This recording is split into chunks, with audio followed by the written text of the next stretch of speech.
সম্মানিত বাংলাদেশ কম্পিউটার সমিতির মেম্বারবৃন্দ, আমার প্রিয় বন্ধুগণ, আমার সামনে উপবিষ্ট প্রথমে সম্মানিত সভাপতি আজকের অনুষ্ঠান এবং আমার সামনে উপবিষ্ট সিনিয়র ব্যবসায়ী বৃন্দ, আমার বড় ভাই বন্ধু, আসসালামু আলাইকুম। প্রথমে আমি বলতে চাই আমি কিছুটা নার্ভাস, হল ভর্তি মানুষ, সবাই আমাকে একটা দায়িত্ব দিলেন।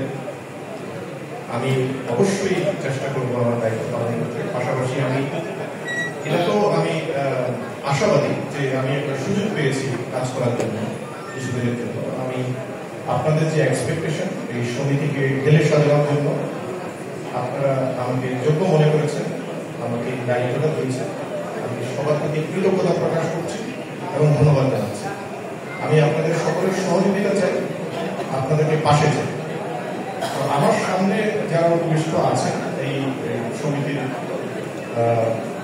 অনেক সিনিয়র নেতৃবৃন্দ, মেম্বারবৃন্দ, আপনারা একটু আগে সৌরভের কথা শুনলেন। উনি কম্পিউটার সমিতির যখন সভাপতি ছিলেন তখন সমিতির যে পরিমাণ গণ্ডি ছিল, হয়তো মেম্বার এত ছিল না, কিন্তু তার কর্মপরিধি ছিল কিন্তু আজ থেকে আরো 10 গুণ বেশি।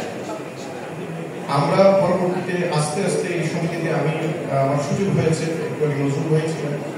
উনি বললেন যে উনি যখন সার্ভ করেছিলেন যে জয়েন্ট সেক্রেটারি জেনারেল, আমি ওনার সাথে পরিচালক হিসেবে ছিলাম। এর পরবর্তীতে 2006 অথবা 2007 আমি সেক্রেটারি জেনারেল হিসেবে ছিলাম। আমার সাথে আশরাফ হয়েছিলেন সেখানে ভাইস প্রেসিডেন্ট হিসেবে 8 সো আমাদের আসলে তখন যে কর্মপরিধি ছিল, আসলে দিন দিন আমরা দেখছি যে আমাদের কর্মপরিধি কিন্তু সঙ্গে ছোট হয়ে গেছে। এটা কিন্তু আমাদের একটা দুর্ভাগ্যের বিষয়। আপনারা দেখেছেন যে সারা পৃথিবীতে আইটি বিজনেসের কিন্তু কোনো সিজন নেই। আইটি বিজনেস কিন্তু দিন দিন সারা পৃথিবীতে কিন্তু বেড়ে যাচ্ছে। বাট আমরা আমাদের সমিতি থেকে এই ট্রেন্ডগুলো মিস করছি। সৌরভ খুব সুন্দর করে বললেন যে উনি প্রথম যখন আইপিও কোম্পানি বললেন, এর পরবর্তীতে কিন্তু ওনার হাত থেকে দেখা যায় কিন্তু অনেক কোম্পানি এসেছে।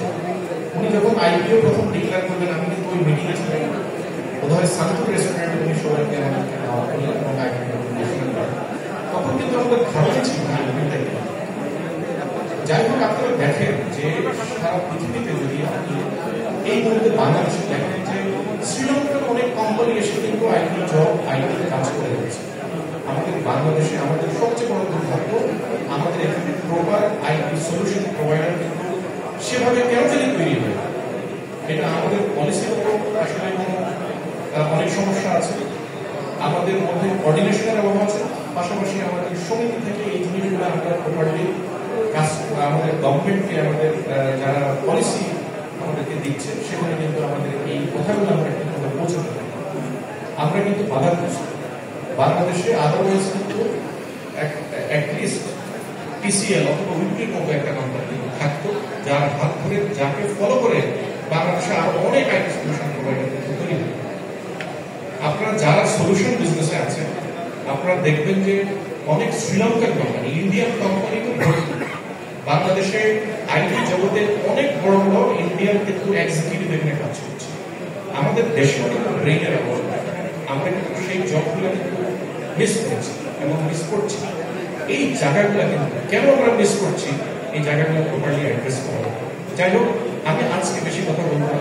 আমি আপনাদেরকে ধন্যবাদ দিতে চাই, আপনাদেরকে আমি অভিনন্দন জানাতে চাই। আমাদের আজকে এই যে প্রেসিডেন্টের একটা সিচুয়েশন তৈরি হয়েছে কম্পিউটার সমিতির, এখানে যে আমরা নতুন করে সব মেম্বাররা এসে এই সমিতিকে কতটুকু ভালোবাসে সবাই, এটা কিন্তু আজকের এই মিটিংয়ে সেটা প্রমাণ। আপনারা সমিতিকে ধারণ করেন, এই সমিতির উন্নতি চান এবং এই সমিতির অ্যাসোসিয়েশনের মাধ্যমে আমাদের বিজনেস পরিবেশ কিন্তু ফিরিয়ে আনতে চান। একটা বড় দাবি ছিল যে এই কম্পিউটার সমিতিতে আসলে মেম্বারদের প্রপার ভোটাধিকার ঠিক মতো মেনটেন করা হচ্ছে। যেখানে অনেক ভুতুরে মেম্বার আছে, অনেক ভুতুরে ভোটার আছে, যেটা আমাদের মেম্বারদের এক্সপেকটেশনকে আমরা যা চাই সমিতির কাছে সেটাকে কিন্তু অন্যদিকে ডাইভার্ট করে নিয়ে যায়। বিকজ আমরা কখনোই মেজরিটি হতে পারছি না। সেই জায়গাটা আমার সবচেয়ে বড় চ্যালেঞ্জ। এই জায়গাটা থেকে যে করেই হোক আমাদেরকে বেরিয়ে আসতে হবে।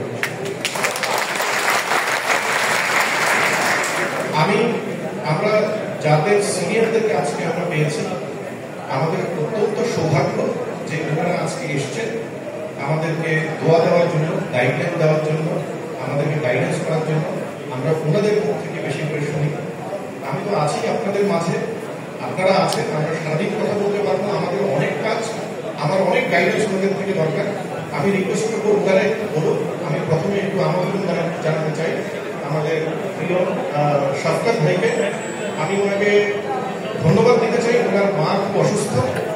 আমি স্বাভাবিকভাবে আমিও মাকে খুব ফিল করি। মা যখন অসুস্থ থাকে তখন আসলে কোনো কাজেই মন বসে না।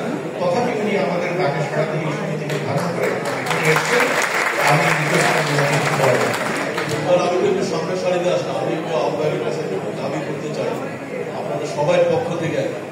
একটু আগে আমি ওখানে দাঁড়িয়ে বলেছিলাম যে অ্যাটলিস্ট আমি জহিরকে অনুরোধ করবো সবাই সাপোর্ট দিয়ে। এই সমাবেশ কিন্তু আমরা হয়তো আবার একসাথে মিলিত হতে অনেক সময় লাগবে। আমরা 10টা কোম্পানিকে আইডেন্টিফাই করতে পারি যে আগামী 1 বছর ইনশাল্লাহ আমরা পাবলিক লিস্টে নিয়ে আসবো। এবং এখানে আমি আপনাদের কাছে একটা সহযোগিতা এবং কমিটমেন্ট চাই। আমরা যদি একজন আরেকজনকেও সহযোগিতা করি, যেমন আমি যদি মনে করি কোন একটা কোম্পানি পাবলিক লিস্টে আসবে, আমরা সবাই যদি সেই কোম্পানিটা থেকে শেয়ার ক্রয় করি, এবং তাহলে সুবিধাটা কি হবে, তখন কিন্তু আইটি ইন্ডাস্ট্রির প্রতি কিন্তু রেসপেক্টটা বেড়ে যাবে। এবং আমি কমিটমেন্ট করছি আপনাদের সামনে যে 10টা কোম্পানি 10 কোটি টাকা আমি ইনভেস্ট করব। যদি আমার মতো একটা লোক যদি করতে পারে, আপনারা কিন্তু অনেকে আমার থেকে আরো 3 গুণ 10 গুণ বহু লোক আছে।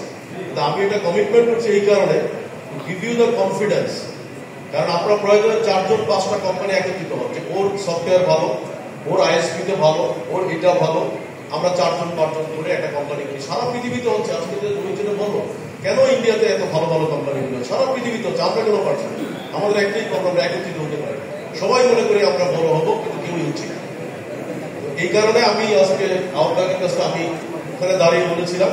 এখন আমি একটু এই জায়গায় দাঁড়িয়ে একটু বলি যে এই কমিটমেন্টটা আপনার কাছে চাই, এবং এই ব্যাপারে যত রকম সহযোগিতা করার আমি করবো। আমি একটু বলে রাখি যেটা অনেক হয়তো জানেন না, আমি কেন এত স্ট্রংলি বলছি। আমার ঢাকা স্টক এক্সচেঞ্জের মেম্বারশিপ আছে এবং চিটাগং স্টক এক্সচেঞ্জের একটা মেম্বারশিপ আছে। সো আমার একটা ইনভেস্টমেন্ট কোম্পানি আছে, 3টাই আছে।